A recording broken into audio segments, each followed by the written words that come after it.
everybody, and welcome to the True Crime Squad. This is Katie Weaver. I'm here with my sister, co host, and partner in crime, Kristi Brower. Hello. Hello. Hey, everybody. It's good to be back. Happy after Memorial Day. Yeah. It is good to be back. Yes. I was going to say, well, we partied hardy. I hope you guys had fun. We did have fun. Yes, we did. We camped all weekend long in one of our favorite places in the world and Mm-hmm. had a super fun time. We did. We added a couple of new, this is a traditional trip. Like we've been doing this trip since we were babies. Yeah. Not always in the same place, but it's But always always for Memorial happened. Day. Always. Yeah. And this year we did things a little bit differently. We added a ladder ball tournament and a cornhole Testicle tournament. toss. I mean, ladder ball. Yes. Yeah, we also called it testicle toss or horse balls. Yes. Yeah. And we had a ball. I mean, we had a straight up tournament. We had a whiteboard, we had a bracket, we had a scorekeeper, an Double announcer. elimination. It was a big Yep. deal. Big ass deal. In fact, Mhm. both of them took all day. Yes, they did. They took forever. Now, our sister Kara was my partner, and we did very well in ladder ball. We took third, You did. mostly on dumb luck, and Kara being good at ladder ball on accident, and me having a partner that was good at ladder ball. Well, I mean, that is true. She was accidentally very good. She had never She played and was. didn't know she was good, but it turns out she's really good. She was super good. I mean, I Mhm. could occasionally do a good thing, but I mean, she ran circles around me. She was She amazing. was on fire. Two different times, she put all three balls in one turn on the top rung. And if you've never played, that means nothing, but that's 3 points apiece. Yeah, that's a That's like big deal. half your points right there. It's Yeah. crazy. Anyway, and both times she did it, she threw the first one, and I said, "Do it again." So she did, and then I said, "Do it again," and so she did. I Right? think it's just all in the self-talk, that Apparently it is. I You can just do got to it. be there to tell her, and Yeah, then she does it. but in cornhole, Uh, well, yeah, I'm yeah, not good at that game. we went 2 and out. Now I can't tell you Admittedly. our team name because I don't want to get us kicked off of YouTube, but I will say it sounded kind of like Thunderthunts. There you go. Or Thunder. See you next Tuesday. Something like that. Yeah. Yeah, we had a blast. Now your partner was your son, Mike, Yes. and Mike is Yes. awesome at ladder ball. He is very good at ladder ball. Well, he was quite good at Cornhole too. Yeah. cornhole too. I, on the other hand, have arthritis, and when I go, I did okay at ladder ball. I actually wasn't too bad, but Mhm. with cornhole, the bags are heavy. They're little, these sandbags, and my thumbs are really stiff and not the best because arthritis is hitting them pretty good. And I kept releasing way early, and so I was just throwing the thing straight up in the air, and I was not good. Let's just say. Me too. I felt like the message from my brain wasn't quite getting to my hand about how long to hold Yeah, on. my thumb was just not cooperating. But that's all right because we had fun watching. We had a ball. We even had a visitors area set up. We had tents for We us to sit did. in and It view. was I very mean, official. It was it really was. almost like Wimbledon, this close. So it was better than the year that we had boxing gloves and we all fought each other. I That don't was know if fun it too, was but because this was that was really fun. hilarious. Oh I have man. never seen anything as funny as some of those boxing matches. All I'm going to say is Kara cheats and she hit me in the face. Ah, But yeah. that's against the rules. I was the videographer because I'm not insane, and so I Mm. didn't fight. These were big, squishy. Before you all think we're nuts, big, squishy boxing gloves where they couldn't hurt each other, but uh, we could have a pretty good time and laugh really hard. Oh my I gosh. am We hoarse almost today. everyone in camp fought. I fought twice. Yes, you did. You were a badass. Not really. I I have lost been twice, hoarse but all day because I laughed so hard for that entire trip that this morning I woke up and I hardly had a voice. me too. It's Me taken me too. all day to kind of nurse it back to health. Agreed. Me too. We really had a ball. But we made a discovery while we were there that has still got us Yes. all aflutter, and Yeah. it's these guys. Look at those babies. They're great horned owlets. Mhm. Their faces are, like, all fledged out, but the rest of them are still that really poofy Yeah. owl, down. Oh my gosh. You just wanna cuddle them. 'Em, they're so cute. Now they probably beat your ass. I mean, they're big, Oh, I'm quite sure. Yeah, terrible mistake, but my god, are they cute. So they we are. found in some trees, on the lane where you drive into where we camp, and so we did, very, respectfully view them several times and get pictures. Mhm. Mom and dad were around as well, and, oh, we were in heaven. Yeah, Owlet heaven. yeah. So sweet. So sweet. Yeah. Mhm. So that's what's up around here. Mhm. But we thought this would be a good day for a true crime roundup. There's lots of things Mhm. going on, as always, in the true crime world. Right? So, Kristi, I'm going to kick the mic over to you to lead us out with a true crime update. Yes.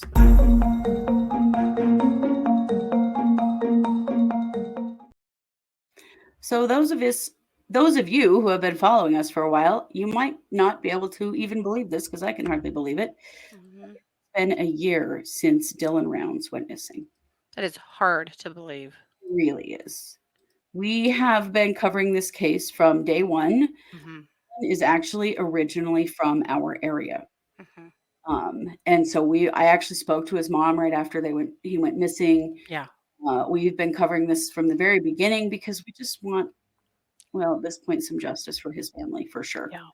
So I thought I would do a little recap on his case since it's been a year and kind of tell you where we stand now. So Dylan went missing on May 28th, 2022 in Lucan, Utah.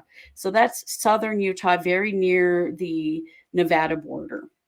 He had purchased some land there. He was 18 years old.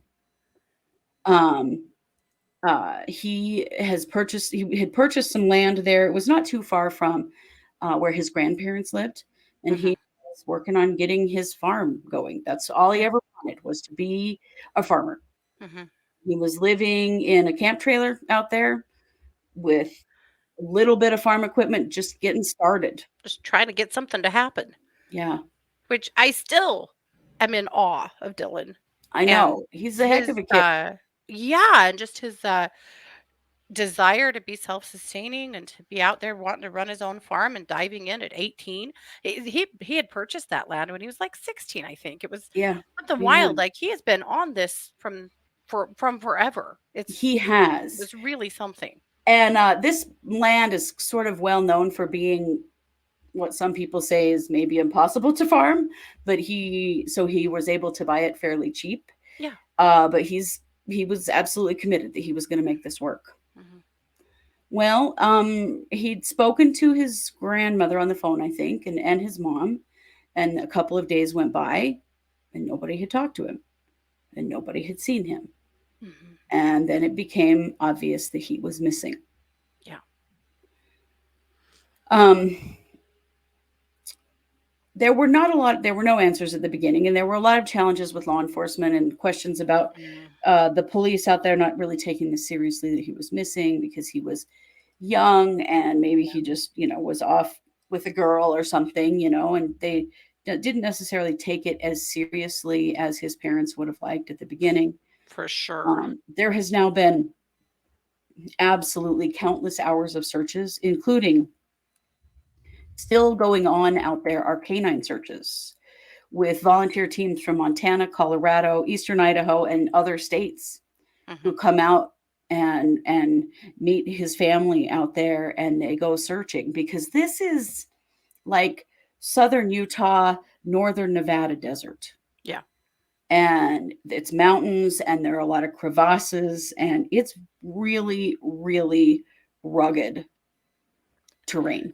Yeah. And Lots it's and lots of lava tubes and caves and yes, lots of places to get lost yeah, or to hide a body or to get injured and not found. right. And it has been searched out there on foot, by drone, by Mhm. helicopter, by ATV, dogs, everything you can think of. Oh gosh, even the Diesel brothers had all of their equipment out there searching for a while. They In did. fact, because they have guys on their team that are drone certified, were able to, rent a drone, I guess, from the FBI and run it out there Yes. because they knew how to do it. Yeah. The sheriff's office, unfortunately, did not, but they No. did. No. But yeah, they did. Unfortunately, none of those searches have turned up anything. Not a shred of anything. No. So what is happening now? So for a long time there was nothing other than everybody was pretty sure that this man who had been squatting on property near Dylan's property, his name is James Brenner, had something to do with this. Yeah. He was arrested shortly after Dylan's disappearance, not for anything to do with Dylan, but for some weapons charges because he Hmm. was a felon and he was possessing guns that he shouldn't have been possessing. And then finally, in March, James Brenner was charged with one count of aggravated murder Yeah. and one count of abuse or desecration of a human body. Hmm. So he has been sitting in jail since then. He does have a history, a violent criminal history. Also, and this is so strange to me, in one of the searches, one thing they did find in a pond nearby, they found Dylan's phone Yeah. thrown in the water because Dylan's keys were present, Dylan's phone was missing, Hmm. his boots were present, his work boots were present Yeah. on his property, but they did find his phone in a pond. Hmm. Officials say that there is video that was captured on Dylan's phone the morning that he disappeared, and it showed James Brenner with bloodstains on him as he was Hmm. cleaning a gun. Yeah. Now, how that video was taken, who took that video? I mean, was Dylan injured and taking that video before he passed away? Like, no one knows what that means. But they were able to get it off Dylan's phone, even though it was found in a pond. Right.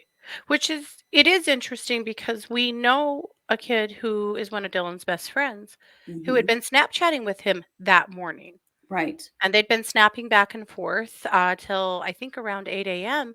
And then he just stopped responding Yeah. and he just never responded again. So we Yeah. know he had his phone and that he had been actively on his phone Right. that morning, but they haven't told us what time that video was recorded. And I think it's No, all really interesting. there's a lot we don't know. Yeah. Brenner has actually not even been arraigned. He will be arraigned on June 5th. So coming up in just a few days Hmm. in Box Elder County, Utah, he will finally be arraigned. This has all been extremely frustrating for Dylan's family, and I think for everybody that cares about this case because it has moved at a snail's pace. This guy has been arrested since March and still hasn't even been arraigned. Hmm. Um, but he will be arraigned on June 5th. There has been absolutely no sign of Dylan since he disappeared. And as far as we know, Brenner has given up no information about the whereabouts of his body. So it's very frustrating. His family is still optimistic that his body will be found. When I spoke to his mom right after he went missing, she told me that she already felt that he was gone and that what we were going to be looking at is a recovery of his body. She fully believed that he was already dead by the time she found out that he was missing, which Well, is none of this heartbreaking. was like him at all. No, it wasn't. This is a really, really responsible kid who was so committed to having his own farm and Mhm, doing his own thing. He is not a kid who would have just run off with a girl or whatever that the police kind of tried to elude at the beginning. mhm, But they are hoping, for something here. If Brenner mhm. will give up his location for a deal or something, we don't know. But arraignment is coming. So maybe we're going to learn a few more things when that occurs. Insanely slow. It's been insanely slow. Insanely slow. The arrest of Brenner has been insanely slow. Ugh. The arraignment, all of it's like, why the hell is this taking so long? Right. And we don't know the answer to that. Yeah. Box Elder County, let's hope that you finally step up and do something decent here. Mhm. So that is an update in Dylan Rounds. So lots of love to his family and, just really holding the energy high that we're going to get a location on his body so his family can lay him to rest. Yeah. Get that much closure. Yep. Yeah. All right, All Katie. Well, right. I'm going to kick the mic back to you for Yeah. Some creepy crime. some creepy crime. All right.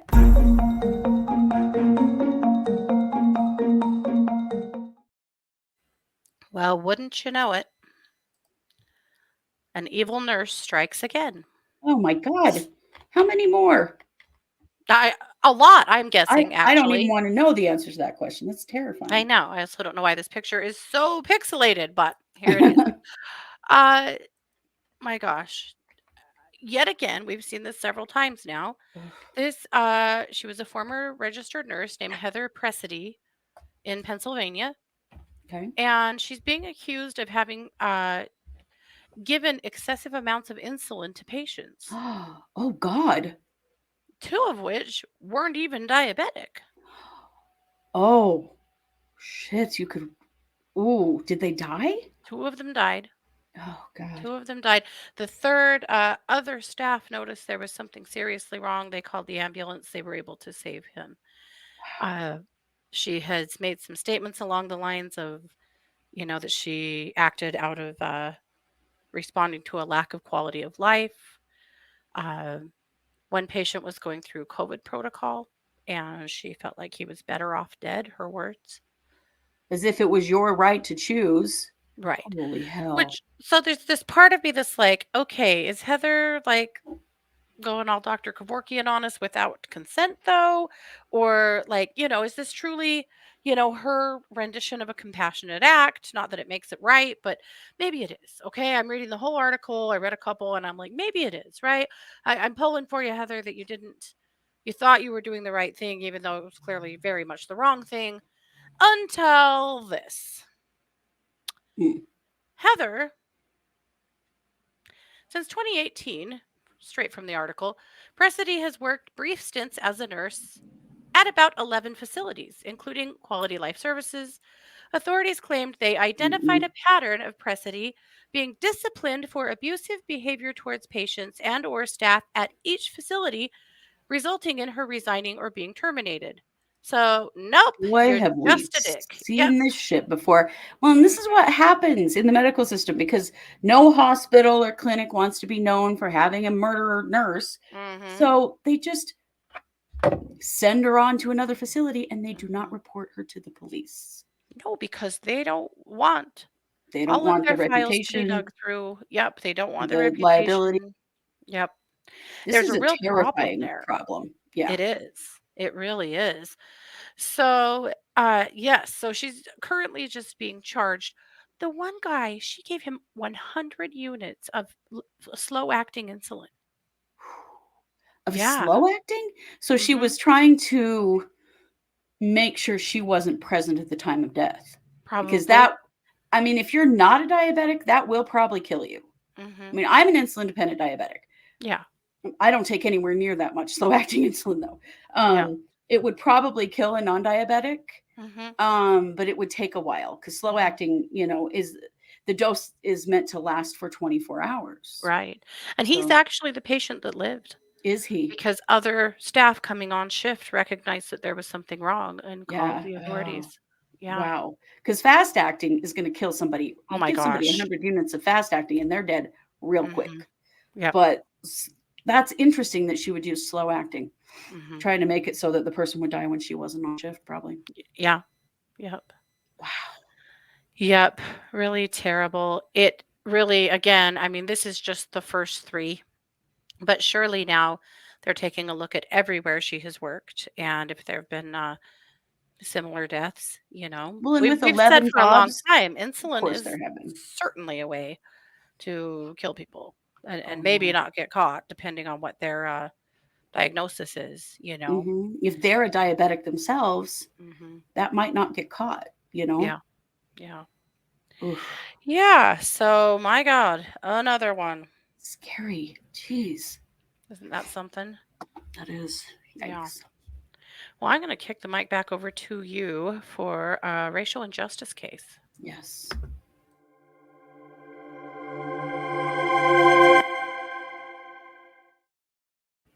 This is a hate crime that better get charged that way. This is Aaron Martinez. Let me tell you a little bit about Aaron.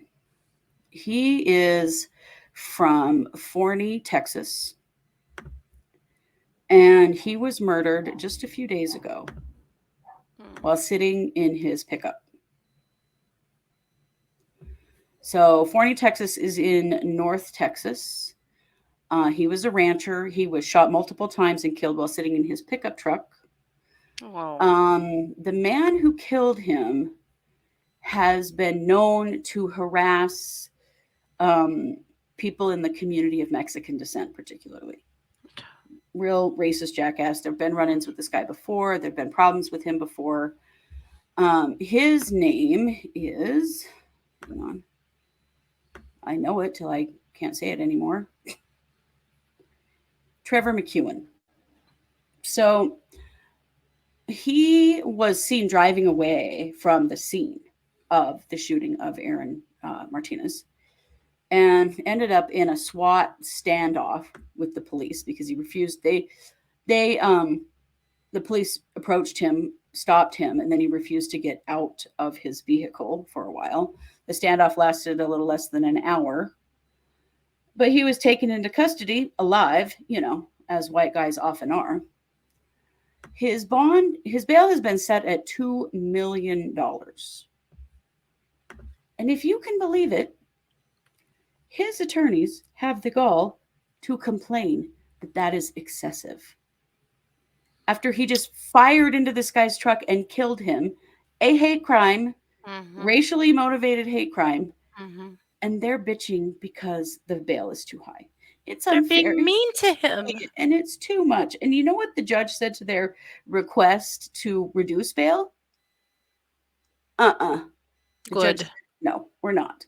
There's a huge community uproar about this in Forney, Texas. Thank God. And Mm-hmm. there are already people, Congress people, urging the judge and the prosecutor and everybody involved that this needs to be charged as a hate crime. Mm-hmm. There's plenty of evidence that it is a hate crime, that there's been some problems in the past in this situation. And so I'm pretty confident that it will get charged that way. But I'm so done with this shit. Aren't we all so done with this? Mm-hmm. You kill somebody because of the color of their skin. You kill Mm-hmm. somebody because you don't like their origins. Guess what? We're not putting up with that shit anymore. We never should have put it up with it, No. but there is more movement in the right direction to charging these kinds of things as a hate crime as there used to be. Good. His family is standing up for that. There have been rallies in Forney, Texas. Like there's all kinds of stuff, really positive things going on. And there's a lot to go because this only happened a few days ago. Right. Of And, course. McEwen is in jail on his $2 million bond that he can't meet. Oh darn. Oh darn. Poor little Sounds like McEwen. nobody's safe if that fool's on the street, Right? And that's what particularly people of color that certainly don't deserve this. well, and that's what the Martinez family said. They said, we don't feel safe. If they let him out No. on None of bond, them we should don't feel feel safe safe. at all. No. Which I wouldn't either. So I wanted to put this on our radar so that we can keep an eye on it. Those of you from Northern Texas, Forney area, Mhm. please be aware of this case. Watch for it. Put some pressure on your local prosecutor to charge Mhm. this as a hate crime. Let's get this done the way that it needs to be done. Let's get some pressure on the feds to get this charged as a federal hate crime. Let's get Yeah. it in the state and let's get it in the feds too. Let's lock this guy up forever and make a big example of him. That we are done with this shit. Yeah. For sure. Yeah. So that's what I have Well, so much love on to that Aaron Martinez. family. My God. Yes, it's Just heartbreaking. terrible. Well, and His poor family they are my heart absolutely always goes out to the heartbroken. ranchers and the farmers when they have a crisis like this because farming stops for no one. And Right. so their cattle still have to be fed, their crops still have to be tended.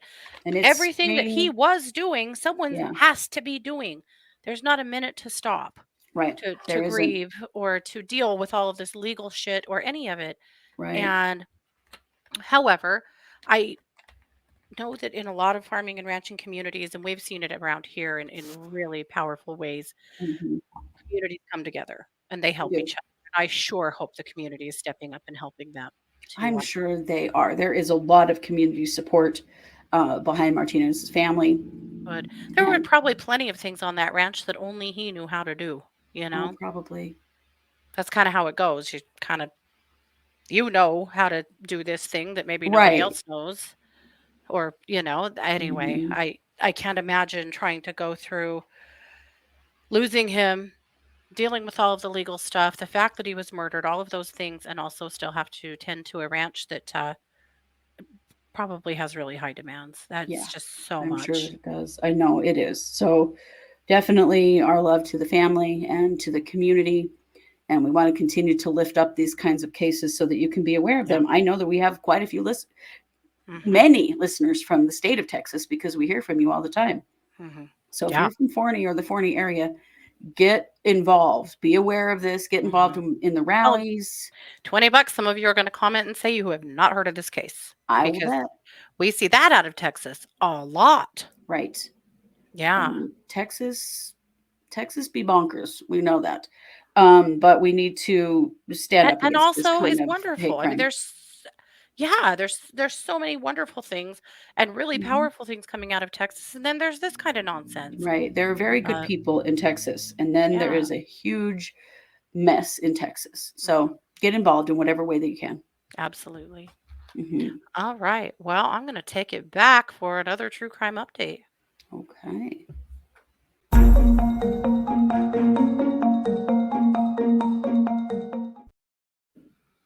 You might recognize this rotting bag of soy milk left out in the sun too long. Boy, can she just go to prison Elizabeth already? Holmes. Yes, she can. Thank She God. checked in today. Well, good.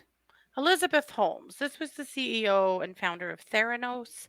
This was the company that she claimed could do a blood test that was going to change medicine forever and change everybody's lives, only it was complete nonsense. It's a total scam. So basically, she put out the idea of what she wanted to create and pretended like it was already created. Yeah. Even though the people working for her that were the actual science and brains behind it kept telling her, it's not happening. We're not getting there. It's not working. Right. The things we want to do are not happening. She was out facing the world with a big smile on her face, pretending like it was and Gathering up getting, oh, boatloads of yeah, money. yeah, millions upon millions upon Hmm. millions upon millions from investors who bought in, who trusted her, Lori Vallow style, golden vagina flashing. Hmm. And she made a lot of people think that they were going to get very rich, Yeah. that this was going to be a really amazing thing. Well, and that it And was it going to was, be like revolutionary for sick yeah, people. revolutionary medical breakthroughs that turned out to be an entire bag of bullshit. Yeah. And so she was charged and she was convicted for fraud. And then, and she has drugged this out as long as humanly Oh, possible. poor little Elizabeth didn't want to go to prison. And Ugh. She while makes me want to going throw up. through, well, she pisses me off because while going through the process of this lawsuit and these charges, she has had two children. Yeah. And then back at court going, I don't want to go to prison because I have two little girls to take care of. Yeah. Bitch, you should have thought about that before you had children. Very Yeah. selfish. Very, Knowing very you were going selfish. to prison for this, Hmm. it makes it so gross. That was an attempt to stay out of prison, Yeah. to have children. Hmm. To Well, keep the yourself court out of prison. said no. People who have children go to prison every day, and so Hmm. can you. You're not talking your way out of this. So she's Right. going to prison for 11 years. I mean, the truth is, her kids will probably be in junior high by the time she gets out. She's still going to have plenty of time to be a mom, if they're hanging out for her that long. Right. But she went to a country club prison in White Texas. collar. Yeah. This is one of the federal, yeah, white collar prisons that are low security, that, basically it's just, we're just housing you and keeping you happy and comfy kinds of deals. Right. She's in there with that woman from Housewives of Salt Lake Oh yeah. that was Oh. committed, that committed fraud with her. Oh, she's awful too. I hope that they have a cat fight in prison and beat the shit out of each other. She, They probably will. they probably will. She was known because she had a telemarketing company that was scaring the crap out of old people and scamming money out of them. Yeah. God. Can A you lot get of real trashier? great people. Yeah. And it really sucks that they get to go to these little spa prisons where it's not prison. Yeah. But anyway, she's finally checked in. She's finally there. So, Elizabeth, screw you. Yeah. Absolutely. That's all I have to say about that. I'm going to Agreed. turn the mic back over to you for a missing person spotlight. Yes.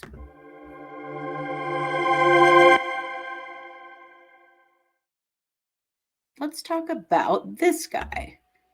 This is Colby Richards. Oh, Now, I'm going to tell you, we hardly ever cover white men that are missing yeah. because there really aren't that many. They But don't this come up as just much. Yeah. happened. This just happened last Friday.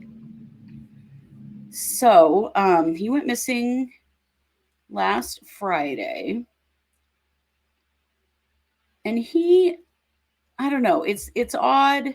There's definitely some real questions about what might be going on in this situation because his wife woke up early in the morning, and this is in Montgomery County in Texas, another Texas. Um, he's 31. He apparently left his house alone really early on Friday morning. His wife, she said that he usually gets up about 5 a.m. for work. But she didn't hear him getting ready. And she got up and kind of went looking for him and went into the backyard because she couldn't find him. And the gate to their backyard was open. And she said that was weird because they have little kids. They also have pets. They never leave that gate open. Mm-hmm.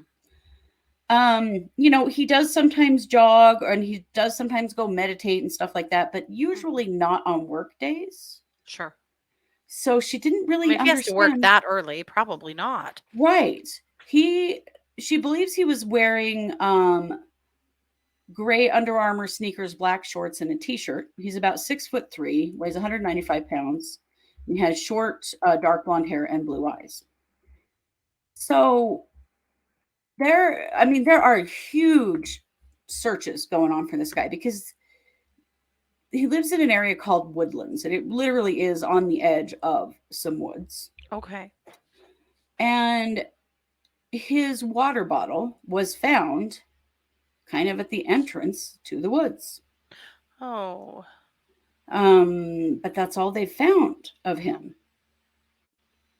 They think he Oh, left the dear. house at about 6 o'clock in the morning. So, like, he should have been up for work at 5, but they think he left the house at about 6 on Friday. Potentially went out that back gate, or someone went out that back gate. And that's it. Like, this That's is what we know. really out of his. So his water bottle was found at the entrance to a trailhead in the woods. Mm-hmm. He did not have his keys or cell phone with him. He's fairly well known in his community because he used to be a baseball player, and he's now a part-time baseball coach. Okay. So he does coach kids in the community Mm-hmm. for baseball. And so there are a lot of people that know him because of that.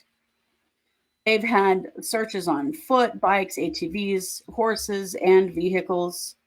They're searching everybody's ring cameras in the community to try to Oh, figure out sure. what is happening.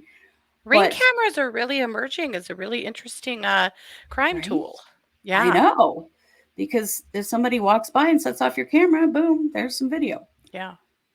So it's a pretty scary situation because Yeah. this was out of character for him. There's no indication that he was having any kind of mental health issues. Family says everything was fine. Now, I realize that we hear that when it turns out later to find out that that was not true. So we Mhm. don't know. That's just what's being said. Sure. But he definitely was outside of his own routine. Yeah. And it was odd for him, like if he were to go walking on that trail, to not take his phone and keys with him. Mhm. Like the whole situation, his wife is like, none of this feels normal at all. Yeah. So let me show you his picture again. His name is Colby Richards. And this is in Montgomery, Texas, and actually Woodlands, if you're familiar with that area. And he is just vanished out of thin air. Oh, gosh. So, of course, his family, wife, and children are desperate to find Yeah. him. The whole community has turned out. They have searched and searched and searched. Oh, I'll They bet. other than his water bottle at the top of that trailhead, they found nothing. So, Really sorry to hear that. Gosh, I hope they can get some answers and figure it out. Well, yeah, lots and lots of love to his family, his wife, and his kids. My God. definitely. I can't imagine how scary that must be. No. Yeah. All righty. Well, I'm going to round us out with some Florida man. All right.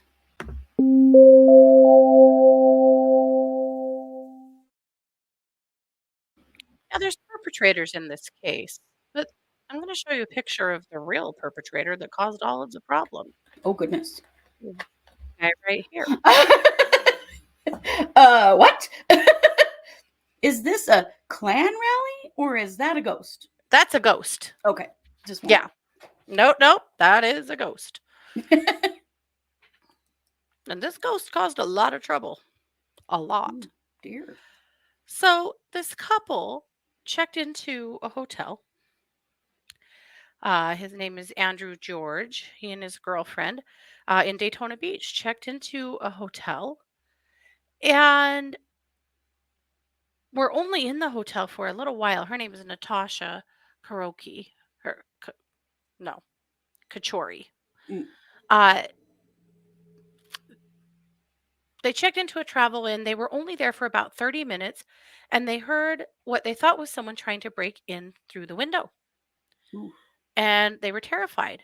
And they ran out of the room. They ran to the desk. They demanded a refund. They said they could not possibly stay there. The Mm-hmm. hotel manager tried to argue with them because they were already there. And they said that there was nothing wrong with the room, but these guys were very sure that there was something really wrong. So Mm-hmm. they gave them a refund. And just as they were leaving, they observed a shadow behind them. And they thought it was maybe the person breaking into their room. So they ran across the street, tried to hide from the shadow. They ran into a 7-Eleven begging for help. Then they ran towards the Halifax Marina and were running around the marina parking lot in a panic, George particularly because there was a ghost hot on his heels chasing him around. He was What? so scared that the ghost, well, he said that he thought the ghost was going to kick his ass. So he jumped into the Wow. water to hide from the ghost. What? Well, his girlfriend thought he fell into the water, so she drug him back out of the water. And they took off on a foot chase again, running from the ghost, and ran into a nearby neighborhood and started pounding on doors, begging for help. At one Gosh. point, yeah, at one point, George grabbed a chair and smashed it through one of the windows of a home and then punched open a window, just trying to get to safety because ghosts can't go in houses, I guess. I don't know. Didn't they have a car? How did they get to the hotel? The people living in the house called 911 and threatened to stab him with a As you kitchen do. knife if he didn't leave. When the police got there, he was laying on their deck or the patio or the front entry of their home, uh, screaming and crying in pain and covered in blood due to punching out the window. What? And he told the officers he couldn't actually go into the home because God told him not to, because the female that lived there was a bad person. Whoa, wait a minute. What? Yeah. So, anyway, that's why you don't do ecstasy. Oh, okay. Okay. So that's where the ghost came from. Gotcha. George just had a real bad trip. And And just drug his girlfriend along? I'm guessing she was tripping along with him, but Oh, good Lord. they were absolutely certain that a ghost was just about to take them down. And so they went on a rampage of like this whole community. Holy shit. Mhm. I was gonna say, Yeah. like, this is the worst problem solving I've ever heard in my life. Okay. Makes sense. Got it. Got it. Got it. I just don't understand how breaking into homes was going to help him. I don't either. And Nor also that jumping in the water. yeah, he's lucky. You're lucky something bad didn't happen there. But then also, that he tried to break into that home and then God told him don't go in there cuz they're not good people. George, uh you may be the problem right now. Yes. I'm saying You you're are not the a good criminal person. here, sir. You are the problem. Yeah. Yeah. Anyway, Wow. Just so wow. there's Florida man for you. Maybe boys and girls, maybe ecstasy's not the one. Maybe not. Yikes. So this is our Tuesday episode or Wednesday episode. We're way off kilter. We're way off. It's Memorial Day weekend. We were Memorial camping. We've been weekend. out of Yeah. town. You know. So we're recording on Tuesday, but this is actually our Wednesday episode. But we have a brand new Patreon out. We have another brand new Patreon coming out before the end of the month, which happens to be Wednesday. So we're sliding in sideways, but we're coming in. Yeah. We'll be back Wednesday night with case updates. There's some interesting things happening in the Vallow case. Oh, good Lord. And yep, I've got people a little worried. We'll talk about that and lots of other cases that have updates. So we'll be here Wednesday night in our live stream at 7 p.m. Mountain for that. So that's what we've got coming up. Yeah. So be sure to like, share, follow all of the things. Thanks for being here, you guys. Thanks for hanging out with us. We appreciate you. Thanks for being a part of the squad. Mm-hmm. As always, this has been yet another production of the True Crime Squad. Bye, everybody.